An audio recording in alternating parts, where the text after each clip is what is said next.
Ça déménage un peu moins que je pensais, mais...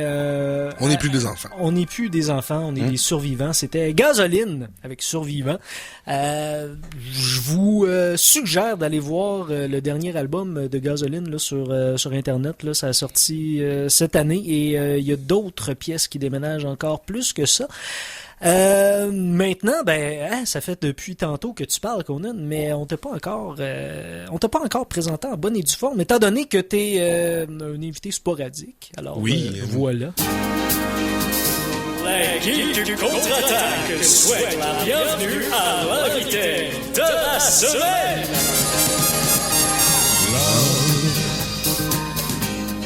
Je pense que je l'ai au complet. Elle dure 1 minute 20. Mais, classique. Oui. Ce bateau de l'amour. Love Boat, si je me trompe pas, c'est bien ça. Love Boat, avec... c'était là-dedans qu'il y avait une espèce de nain qui s'appelait Tattoo. Non, ça, c'était Fantasy Island, c'est ça. Oui, je pense que c'est oui. deux Love choses Boat, complètement différentes. Le souvenir vague que j'ai, c'est ça, la croisière s'amuse. C'est ça, c'est la croisière s'amuse en français. Quoique, dans mes souvenirs d'enfance, ça se fusionne, ces deux émissions-là. Je comprends pas pourquoi. Ça, puis les annonces de Glad. Avec l'agent Glad. L'agent Glad qui donne des coups de pied sur les sacs. Ouais, j'ai eu une enfance très étrange. Conan, maintenant. Oui. On est des geeks, jusqu'au bout des ongles. Jusqu'au bout des ongles, et on est des geeks télévisuels, toi comme moi. Ah oui. T'as préparé pour nous une espèce de top 5, je dirais. Oui, une petite liste des séries dans la dernière année, donc que j'ai vraiment, vraiment apprécié, que je veux parler de, faire connaître au monde. Dans la dernière année, mais est-ce que c'est la première saison a eu lieu dans la dernière année ou ça joue? Ça dépend de l'émission, mais la plupart des émissions, ils ont terminé leur première saison cette année. Donc, ça va être en DVD un peu plus tard. Il y en a qui sont déjà sortis. Donc, Ben là, on va arrêter de voler des punchs. On va y aller avec le numéro 5 Numéro 5 de tes séries favorites cette année. Alors, numéro 5, c'était presque à égalité, mais je suis allé pour l'émission à saveur scientifique. Donc, c'est l'émission qui s'appelle Cosmos, présentée par le magnifique Neil deGrasse Tyson. OK. Qui est, je sais pas si tu connais... Ça me dit vaguement quelque chose. Il a pas fait l'objet d'une epic rap battle récemment? Oui, récemment. Si je me trompe pas, c'était lui et puis Albert Einstein. Si je me trompe non, pas, je suis pas Isaac sûr. Newton, Isaac Newton avec Weird Al Yankovic qui jouait Isaac Newton. Voilà. Et il a fait une apparition pour sauver la peau à Bill, le Science Guy. Là. En tout cas, Bill Nye, c'était Bill Nye, le Science Guy, contre Neil deGrasse Tyson. C'est ça. Oui. J'ai malheureusement pas encore vu, mais je l'ai entendu beaucoup parler. Bref, ce gars-là, il fait Cosmos. Oui, mais en fait, c'est l'animateur. C'est pas le réalisateur ni le producteur, Okay. mais donc c'est un excellent vulgarisateur scientifique qui, pour lui, il est, si je me trompe pas, il est astrophysicien de formation. Okay. Et l'émission Cosmos, l'émission Cosmos est une suite à l'émission Cosmos qu'il y avait dans les années 70, animée par Carl Sagan. Ah oui, ok. Donc, cette émission-là, qui est une émission très chère au public américain, probablement plus que nord-américain, parce que ça a passé aux États-Unis, ça part de... Seth MacFarlane, le producteur de Family Guy, a décidé de reprendre cette série-là. Okay. Donc, Cosmos nous montre c'est un espèce de panorama de la science. C'est pas seulement par rapport au cosmos, c'est aussi par rapport aux scientifiques qui ont changé les choses. Des scientifiques souvent qu'on ne connaît pas. Même si on a un intérêt pour la science, c'est souvent des noms de scientifiques que j'avais jamais entendu parler et qui ont eu des répercussions complètement irréversible sur la société dans laquelle on vit. Entre autres, le gars qui a découvert que le plomb était mauvais pour nous, n'est-ce pas? Mais maintenant, ça a l'air... c'est évident, mais il fut un temps pas si lointain que ça, que tout était au plomb. Ouais. Donc, c'est un scientifique qui a fallu qu'il y ait un article pour s'éloigner le plus possible de toutes les sources de plomb pour vraiment le détecter. Comme du monde dans l'air ambiant, dans l'eau et tout ça. Il a fallu qu'il aille chercher des pièces de glace en Arctique qui n'étaient pas contaminées par le plomb. Donc, vraiment... Et puis, ce qui est intéressant dans le Cosmos, c'est que on est dans un vaisseau spatial qui s'appelle le vaisseau de l'imagination. Donc, ce vaisseau-là nous permet d'aller au niveau moléculaire, au niveau atomique, autant que sur d'autres planètes, que dans le passé, le présent et le futur. Donc, c'est une série excellente. C'est comme un TARDIS, mais qui se rétracterait à volonté. Oui, aussi. Et qui est scientifiquement... donc, qui ne joue pas dans la fantaisie de science-fiction. Dans la bien techno-babble. Oui, mais qui nous explique des vrais concepts scientifiques qui sont, somme toute, assez complexes, mais une fois qu'on a écouté l'émission, on a déjà une meilleure idée de ces concepts-là. Puis sur quelle chaîne on peut se faire vulgariser la science? C'est ce qui est très surprenant, c'est sur la chaîne Fox. Ouais. Oui. Okay. Et je veux dire, c'est entre autres, Fox, c'est pas nécessairement connu pour sa rigueur scientifique ni journalistique pour plusieurs de ses émissions. Effectivement. Puis l'émission Cosmos, il y a certains historiens ont des bémols à ajouter parce que des fois ils simplifient un peu l'histoire, mais c'est toujours pour expliquer son point de manière plus rapide. Mais bon, ça c'est un autre débat, n'est-ce pas? Mais Cosmos, pour tous les amateurs de science et d'histoire de science, c'est vraiment une série à regarder et aussi c'est visuellement magnifique cette série-là. C'est très bien réalisé, les effets spéciaux sont vraiment de toute beauté et viennent visuellement marquer ce que Neil deGrasse nous présente. Ça enrichit, c'est pas juste du crémage. Effectivement. Bon, hey, merci. Ça fait plaisir. Numéro 4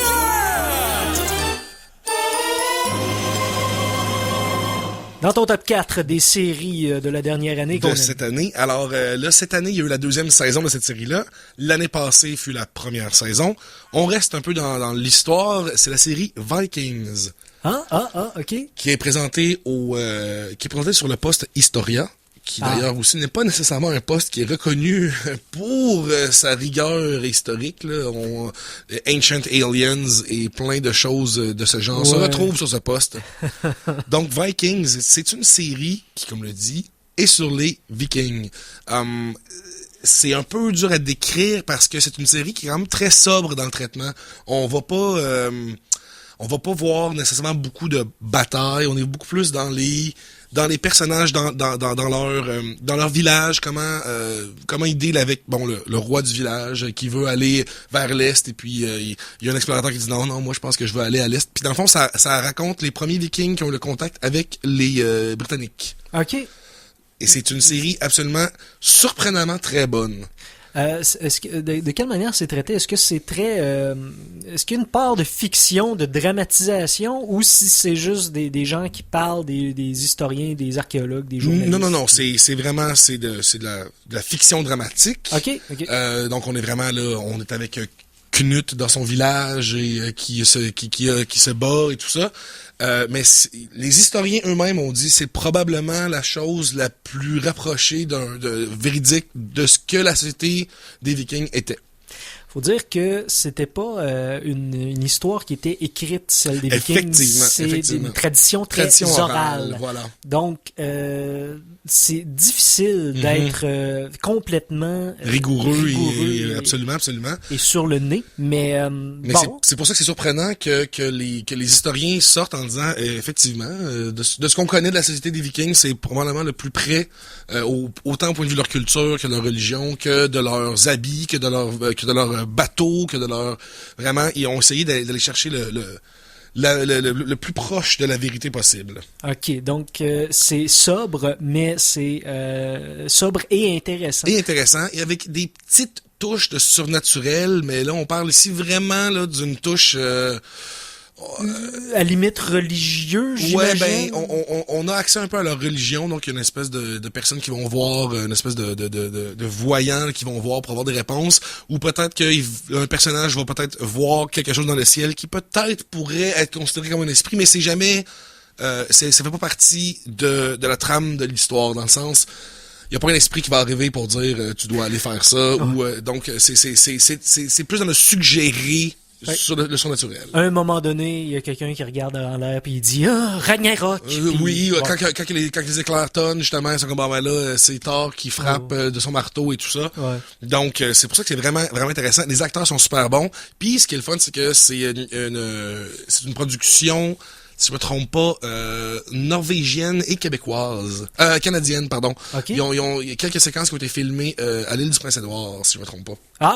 Parce que il y avait beaucoup de Vikings sur l'île du Prince-Édouard qui s'occupaient de faire pousser leur verger. Oui. Alors, Conan, on se retrouve après la pause pour le top 3 de ces séries-là. Yes. Et, chers auditeurs, chères auditrices, ne vous inquiétez pas, nous serons de retour après la pause et tout ça au Geek Contre-Attaque à CKRL 89.1, la radio qui cultive votre geekerie.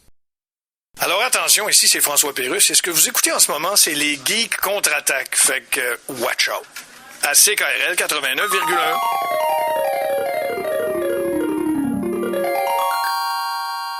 De retour de la pause, revoici les Geeks Contre-Attaque! On a contre-attaqué le printemps assez fort, merci, et assez souvent que maintenant c'est rendu l'été. Vous écoutez les Geeks Contre-Attaque, il est 13h30 et je suis accompagné, moi, Mikey G, le légendaire de Conan Arsenault, le non moins item de valeur.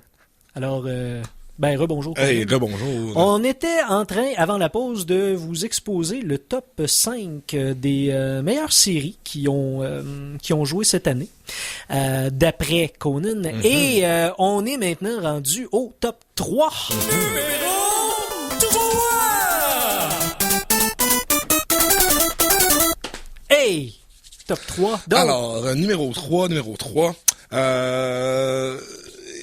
Faut bien comprendre aussi que c'est pas parce que c'est en numéro 3 que je l'aime moins que les autres, mais il fallait mettre un ordre dans ma petite liste. OK. Donc, c'est une série britannique qui est présentement encore en cours. C'est une série d'horreur, horreur-drame qui s'appelle Penny Dreadful. Ah oui, ça a commencé cette année. Oui, là on est ça? rendu, on est quand même déjà rendu au 8e épisode, si je me trompe pas. Donc ça fait déjà des 2 mois que c'est commencé. OK. On arrive à la fin de la saison. Je pense que cette semaine, c'est le dernier épisode. Donc pour ceux qui suivent la série, hein, on est curieux de savoir qu'est-ce qui va se passer avec toute cette situation. Ben justement, qu'est-ce que ça raconte? Parce que j'en ai entendu parler, j'ai eu que des bons commentaires, mais je sais pas de quoi ça parle. Alors c'est un peu abstrait parce que la trame principale, c'est un homme qui cherche sa fille qui aurait été enlevée par une créature. OK. Donc ça, c'est la trame de fond. Mais ce qui est intéressant, c'est tous les personnages satellites autour. Moi, je compare cette série-là à une version, la meilleure version qu'on pourrait avoir de l'excellente série de bande dessinée The League of Extraordinary Gentlemen. OK. Dans le fond, que c'est un assemblage de personnes, mais dans la série Penny Dreadful, c'est pas présenté vraiment comme ça, dans le sens que c'est pas une super team de héros qui vont régler des situations, mais les personnages sont là. Donc, on a l'acteur principal qui, malheureusement, j'ai oublié le prénom du personnage, donc l'homme qui cherche sa fille. Oui. Et lui cherche, dans le fond, sa fille a été enlevée par on peut dire que c'est des vampires, mais quoique dans leur univers, le mot vampire n'existe pas vraiment. Okay. Donc, mais comme personnage, il y a Van Helsing, Victor Frankenstein, un loup-garou qu'on n'a pas encore vu vraiment, mais c'est suggéré fortement que c'est un loup-garou, un sharpshooter américain qui tire donc un tireur d'élite américain. Un Lucky Luke, mettons. Un Lucky Luke qui est joué par Josh Hartnett d'ailleurs. OK. Qui est excellent acteur que j'aime beaucoup. Donc il y a aussi la créature de Frankenstein. Alors le personnage de Penny Dreadful n'existe pas là. Je pensais qu'il y avait l'actrice principale Eva Green qui joue dedans. Elle fait une espèce de médium. Encore une fois, c'est toujours un peu en subtilité. Les personnages, on sait pas trop si elle a un pouvoir, mais on sait qu'elle est intéressée par l'occulte, qu'elle peut comme communiquer avec une espèce de voix qui lui parle, mais c'est jamais mis au clair nécessairement qu'est-ce qu'elle a comme pouvoir ou comme malédiction. Ben non, parce qu'il faut se laisser du jeu pour les prochaines saisons. Exactement, mais ce qui est aussi le fun parce que c'est justement c'est en subtilité, donc ça laisse place à des interprétations et donc voilà, c'est toute cette petite gang là qui se retrouve dans des histoires entremêlées. Tu dis que c'est britannique? Oui, donc britannique, c'est produit par la BBC, si je ne me trompe pas, effectivement. Et vraiment, moi, cette série-là, l'ambiance est excellente. Les acteurs sont tous vraiment très bons. Moi, je suis pas nécessairement un fan des séries d'époque. En particulier, moi, c'est pas quelque chose qui m'attire, mais là, c'est très, très bien réalisé. On a un bon sens de l'époque parce que c'est vraiment au tournant là de l'industrialisation de l'Angleterre. Okay. Donc il commence à avoir je me demande si on voit on voit pas encore de véhicules mais sauf qu'il nous force pas dans la gorge de force que c'est vraiment d'époque, ça passe bien. C'est ça exactement. Puis en plus tous ces personnages-là s'inscrivent dans quand que l'époque victorienne où il y avait des séances de spiritisme. De spiritisme, voilà, on est exactement là-dedans, mais dans la série, c'est quelque chose de plus réaliste que dans notre univers à nous pour le spiritisme. Donc, Penny Dreadful, l'ambiance est creepy à souhait. Les acteurs sont vraiment bons. Eva Green, je ne connaissais pas cette actrice-là. Elle joue dans 300 Rise of an Empire récemment. Ouais. Je la connaissais pas vraiment avant, mais quel jeu d'actrice. Elle est vraiment excellente. Elle brille par son jeu d'acteur ou d'actrice dans cette série. Bon, Penny Dreadful sur BBC. Oui. Numéro 2! Ça promet, étant donné que le numéro 3 était très... merci pour la découverte, premièrement, et était très intéressant. Plaisir. J'ai hâte qu'il soit disponible en DVD pour que je puisse en parler et que le monde puisse le voir. Oui. Donc, le numéro 2, cette série-là, pour être très franc avec toi, quand j'ai entendu parler qu'il allait la faire, j'étais pas du tout convaincu. Je me disais même que c'était pas une bonne idée. j'attendais cette série-là avec, comme on dit, avec une brique, un fanal. Attends un peu, là. Est-ce que tu parles d'une espèce de série de films d'horreur? Non. Non, ok, c'est pas ça. Non, Ok. je parle d'une série qui part effectivement d'un film. Ouais. Et d'un film qui est apprécié par beaucoup de monde, et c'est la série Fargo. Ah, ok, Fargo. Oui. Moi, je suis totalement non connaissant de Fargo. Le seul Fargo que je connais provient d'une série qui s'appelle Eureka. Donc. Oui, effectivement, Fargo dans Eureka, je me souviens de ça. Donc, non, Fargo, film de, si je me souviens bien, 1994 des frères Cohen. Donc, ceux qui nous ont emmené le Grand Lebowski et magnifique chef-d'œuvre. Fargo, un film sur une policière enceinte qui règle des situations criminelles, des criminels stupides dans la ville de Fargo. Un film à ambiance très, très, encore une fois, très subtil. On est dans les jeux d'acteurs, on est dans les réactions stupides des criminels. C'est un film à voir si vous n'avez pas vu, chers auditeurs, mais c'est aussi un film très drôle, même si le ton est très, très neutre. Donc, subtil, drôle et neutre. exactement, c'est un peu bizarre comme Ouais. mais c'est pas mal ça qui résume Fargo, le film. Donc, vu que c'est un film de Frank Cohen et qui est un film apprécié depuis si longtemps, c'est un film que souvent qui est analysé dans les classes de cinéma. Ben oui. La série Fargo, je me disais bon, il me semble que c'est pas nécessairement une bonne idée de faire une série sur un film qui est aussi apprécié.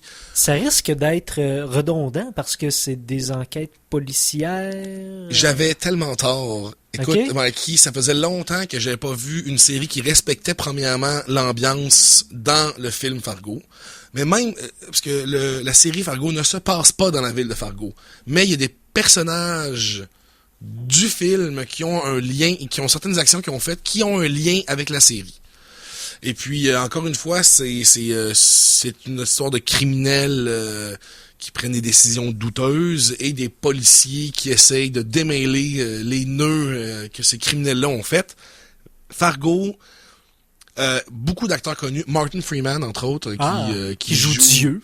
Non, malheureusement. Non, non, Martin Freeman, le Hobbit. Pas Morgan. Non, pas Ok. Morgan, Martin, pardon, d'accord. le Hobbit et aussi Watson dans l'excellente série Sherlock. Oui. Donc, c'est l'histoire principale de ce gars-là qui s'appelle Lester Nygaard, appelé Nygyard, Ok. qui rencontre un tueur, pas un tueur en série, un tueur à gages joué par l'excellent Billy Bob Thornton. Oui. Vraiment, dans cette série-là, il est absolument incroyable. Le personnage me faisait beaucoup penser au personnage de Anton Chigurh dans No Country for Old Men. Je Ok. sais pas si tu avais vu ce film-là. Oui. L'espèce de personnage là, un peu... c'est presque plus une force de nature, plus qu'un personnage existant. Tu sais, c'est une espèce de... Lui, il va réussir ce qu'il veut faire, puis il y a un plan, puis il est toujours un peu à l'extérieur de la situation, il comprend tout, il voit tout. Donc, vraiment, Billy Bob Thornton m'a surpris dans cette série-là. Morgan Freeman qui le rencontre et fait un deal avec lui qui devrait tuer sa femme. La femme de Morgan Freeman. Ok. Et que là, évidemment, les situations ne sont jamais aussi simples dans le cas de tuer quelqu'un, n'est-ce pas? Ben non. Donc, c'est encore une fois, ça suit vraiment le même ton. C'est drôle, c'est simple, les jeux d'acteurs sont excellents, et c'est quand même neutre visuellement parlant. Il y a des séries qui sont plus belles que celle-là, mais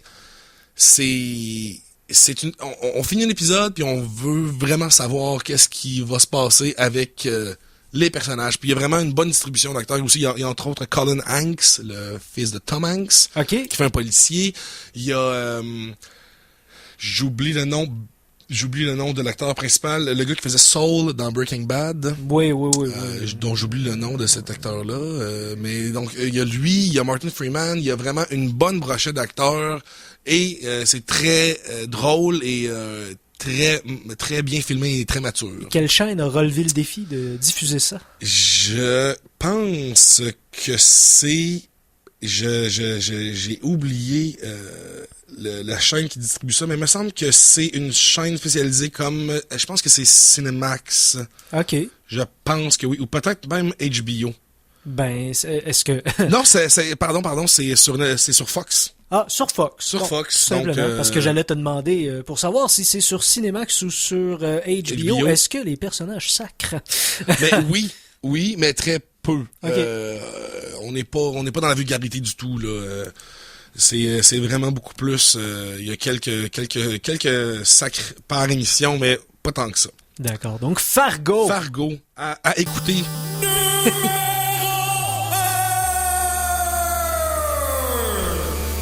Fargo qui est à écouter. J'imagine que ton numéro 1 est aussi à écouter, sinon plus.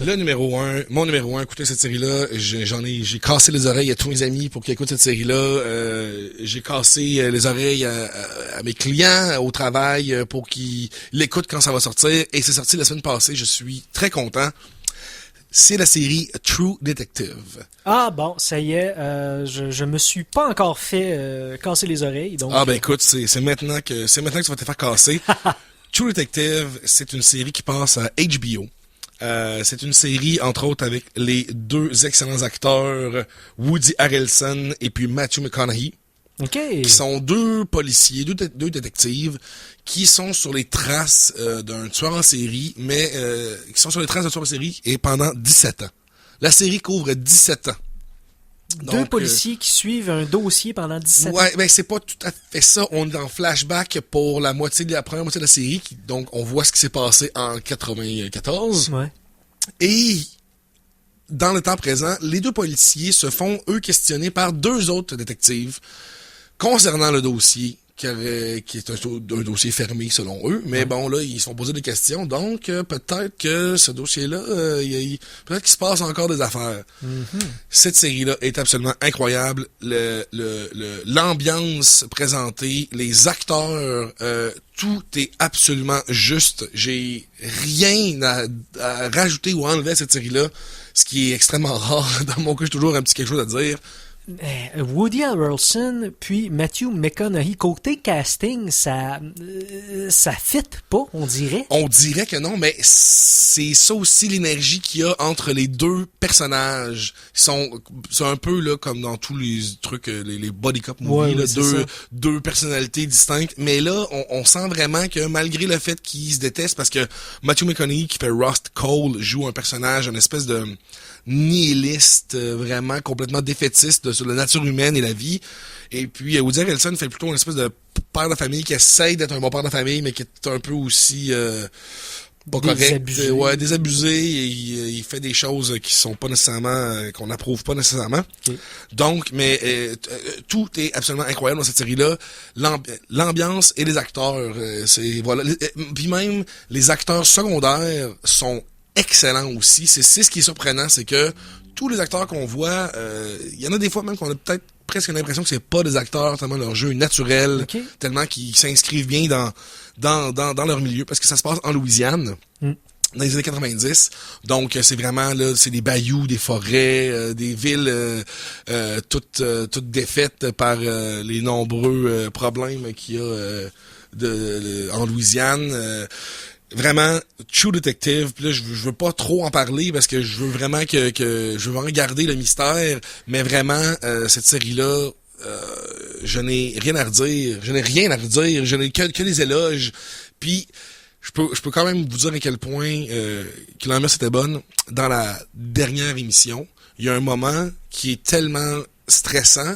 La dernière fois que j'avais eu ce niveau de stress-là, c'était pour la scène dans Le Silence des agneaux à la fin, quand Buffalo Bill est à côté de Clarisse dans le noir, puis qu'il touche presque le visage. Ouais. Bon, c'est exactement le même niveau de stress. J'étais debout sur mon divan. C'est une série qui vaut la peine. Bon. C'est très très lent. C'est très très lent. Faut pas s'attendre à une série où que les fusils sortent puis il y a de la cascade. Presque pas d'action. Ça se passe dans le jeu d'acteur. Ça se passe dans le jeu d'acteur et dans les ambiances. Oui. Vraiment, la réalisation est absolument parfaite. Et c'est sur quelle chaîne? C'est sur HBO. D'accord. C'est sur HBO, la fameuse chaîne HBO, qui, eux, vraiment, ont cette année des excellentes séries. D'ailleurs, Game of Thrones, qui est aussi là-dessus. HBO frappe très haut, mettre la barre très haut, je trouve. Je suis content pour eux. Ben, je suis content que tu nous aies exposé ton top 5 des séries, plusieurs découvertes à faire. Merci beaucoup. Ça me fait extrêmement plaisir. On va aller se rincer les oreilles un peu. Oh oui. La chanson de la semaine 2! Maxime Robin en compagnie de MC Phyllis. Oh, oh, Ben oui. J'aime bien le nom. Ça s'appelle La Job buissonnière. Puis pour n'importe qui a déjà eu un emploi au téléphone, vous allez vous reconnaître là-dedans. Et j'aime bien... je suis pas quelqu'un qui aime particulièrement le hip-hop et tout ce qui tourne autour, mais Maxime Robin, je l'aime bien juste par sa façon de ne pas se prendre au sérieux. Alors, c'est ce qui fait souvent les meilleurs groupes de hip-hop, c'est ceux qui se prennent pas au sérieux. Exactement. Alors, Maxime Robin, voici La Job buissonnière et on se retrouve après au Geek Contre-Attaque. L'offre ton travail. L'offre ton travail. Tu devrais l'offrir ton travail. Fait ben trop beau pour travailler aujourd'hui. Tu devrais l'offrir ton travail. Tu devrais l'offrir ton travail. Voilà tout de suite. L'offre ton travail. L'offre ton travail. J'louffe mon travail, fuck les cravates, J'suis tanné de me donner du mal pour un salaire de marde. Job alimentaire, c'est comparable à l'esclavage. Bienvenue en enfer avec Windows du Moyen-Âge. J'louffe mon travail, fuck les cravates, J'suis tanné de me donner du mal pour un salaire de marde. Job alimentaire, c'est comparable à l'esclavage. Bienvenue en enfer avec Windows du Moyen-Âge. J'travaille dans ce building, coin René Lévesque et pile. J'bouffe encore du Burger King pour le fucking brick de midi. Encore le trio du jour à part le fish du vendredi. J'sais pas, j'trouve ça bizarre les fish and chips cuisine rapide. J'fume me battre dans le parc avant de retourner au bureau. Bureau c'est un grand mot, j'irais plutôt un entrepôt. Placé au sous-sol avec des pipes dans le plafond. Aucune foutue fenêtre pis de l'éclairage au néon. C'est tout croche, ça fait peur, on dirait un bunker. On est les seuls de l'édifice qu'utilise jamais l'ascenseur. On est les seuls qui ont pas une carte pour aller pisser aux demi-heures. 4 pour 4 après un pad, on a l'air d'une bande de voleurs. Un job sus plus qu'une pute de luxe des montagnes russes. D'une tristesse comparable au visage des gens dans le bus. Transport en commun tous les matins, la carte opus. Pour me rendre à ma job, prendre la parole du groupe Altus. Bonjour monsieur, madame, j'appelle encore pour un sondage. Donne-moi donc ton opinion qu'on puisse te faire des belles stats. Ça vaut ce que ça vaut, bravo pour la page dans le journal. L'opinion publique, ça a l'air que ça se passe en centrale. Êtes-vous totalement plutôt peut-être ou un peu satisfait? Aimez-vous donner des renseignements qui concernent votre budget? Voulez-vous plusieurs questions qui traitent toujours du même sujet?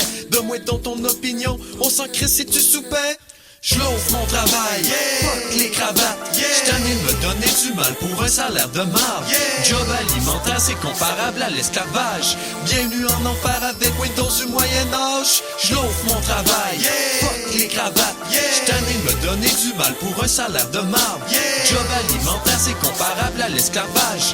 Bienvenue en enfer avec Windows du Moyen-Âge. J'louffe mon travail, fuck les cravates, J'suis tanné de me donner du mal pour un salaire de marde.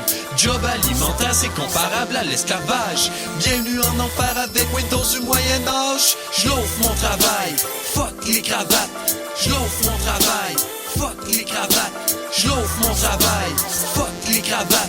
J'louffe mon travail, fuck les cravates. Ben, c'était Maxime Robin.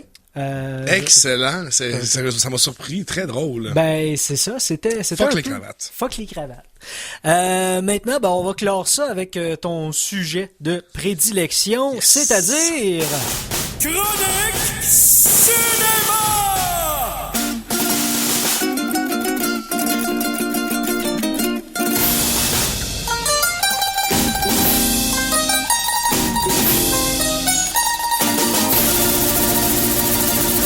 Alors, cinéma, oui, parce que t'as étudié cinéma, tu tripes cinéma, Oui. Tu manges cinéma, tu dors cinéma. J'adore cinéma.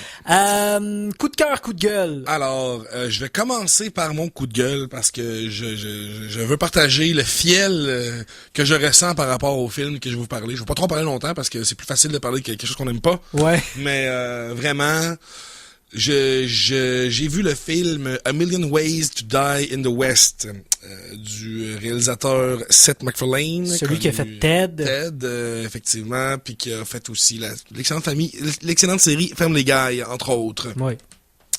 Donc, A Million Ways to Die in the West, c'est l'histoire de Seth MacFarlane qui est dans un village du Far West. Ok, il n'y a pas vraiment de personnage, là. C'est comme Seth MacFarlane. C'est littéralement Brian.